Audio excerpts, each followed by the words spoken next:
ले रही हूँ। हाँ, तो यहाँ पर मैंने इससे 50 ml पानी इसमें डाला। अब इन दोनों बीकर में भी मैं 50 ml सिर्फ पानी ले रही हूँ। और आपको पता है पानी एक तरल चीज है, तो ये किससे बनी हुई होगी? कणों से बनी होगी। अभी हमने बात की कोई भी पदार्थ जो है वो सबसे छोटी इकाई, सबसे छोटा उससे बना होता है, जिसे हम क्या कहते हैं? कण कहते हैं। तो पानी के अंदर भी पानी के क्या है? कण है।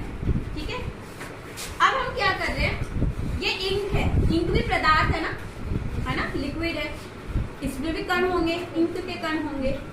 मैंने क्या किया, अब ध्यान से देखना, ये बीकर है, ठीक है, और मैंने इस बीकर में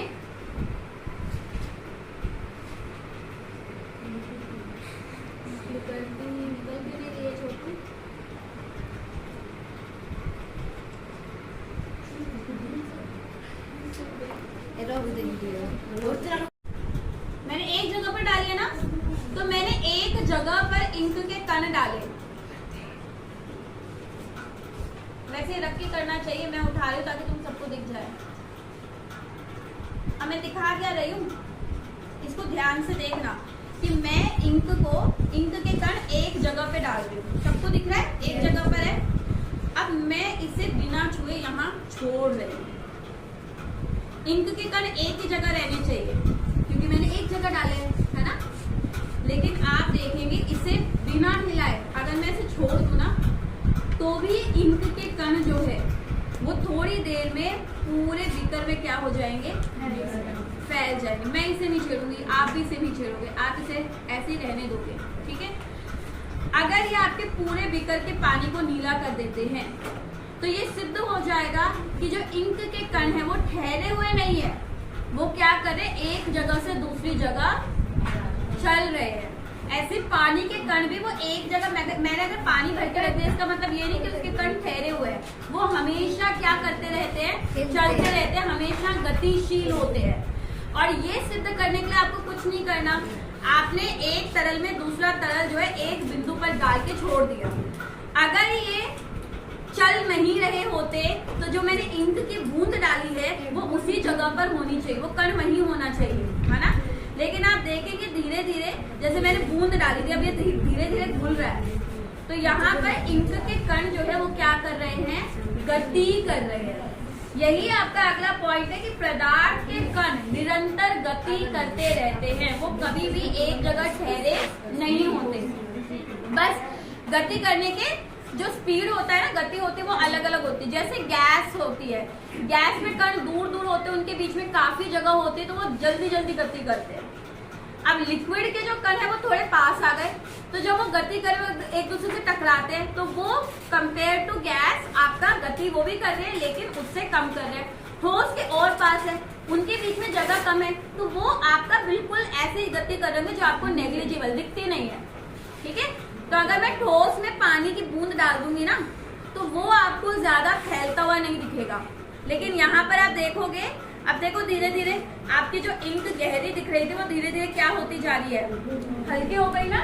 और ये थोड़ी देर में आपका पूरा पानी जो है वो बिल्कुल हल्का हो जाएगा। मैं ये पूरी मील जो है इसमें डाल रही हूँ एक बिंदु पर, ताकि आपका गहरा कलर आ जाए।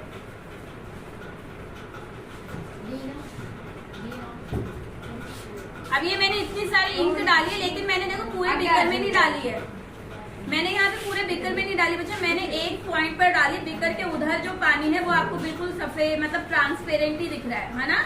उधर वाले पानी में कलर नहीं दिख रहा है ना, आधे बीकर में दिख रहा है क्योंकि मैंने आधे बीकर में डाली है। अब मैं इसको छूना नहीं है आपको, ठीक है, आपको लंच करके आना, उसके बाद इस पानी का कलर देखना, ये पूरी इंक पूरे पानी में बराबर फैल जाएगी। ये गति करते रहेंगे और ये पूरे फैल जाएंगे। जब इसका पानी नीला हो जाए फिर हम क्या करेंगे, इससे एक चम्मच पानी दूसरे में डालेंगे। जो मैं चम्मच भर के ले रही हूँ इसमें इंक के कण हैं, उस चम्मच में भी इंक के कण आएंगे, और जब मैं इसमें डालूंगी वो कण इस पानी में घुल गए। लेकिन अगर मैं बात करूँ इंक के कण इसमें ज्यादा है या इसमें ज्यादा है, किसमें ज्यादा होंगे? इसमें। तो इसका रंग क्या होगा? गहरा, और इसका रंग क्या होगा इसके कंपेयर में? हल्का। अब मैं इससे चम्मच निकालकर इसमें डालू ना, तो ये पानी भी नीला दिखेगा आपको, लेकिन रंग जो है वो हल्का होता जाएगा।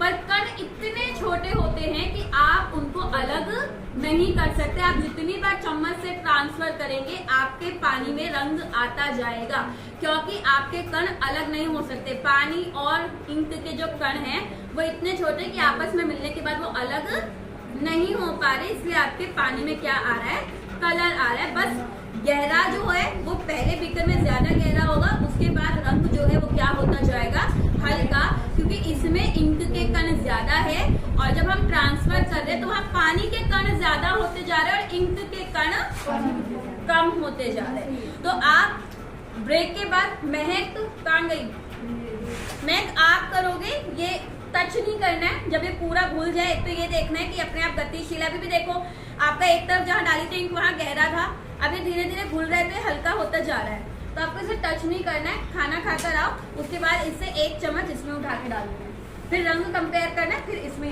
डालना है।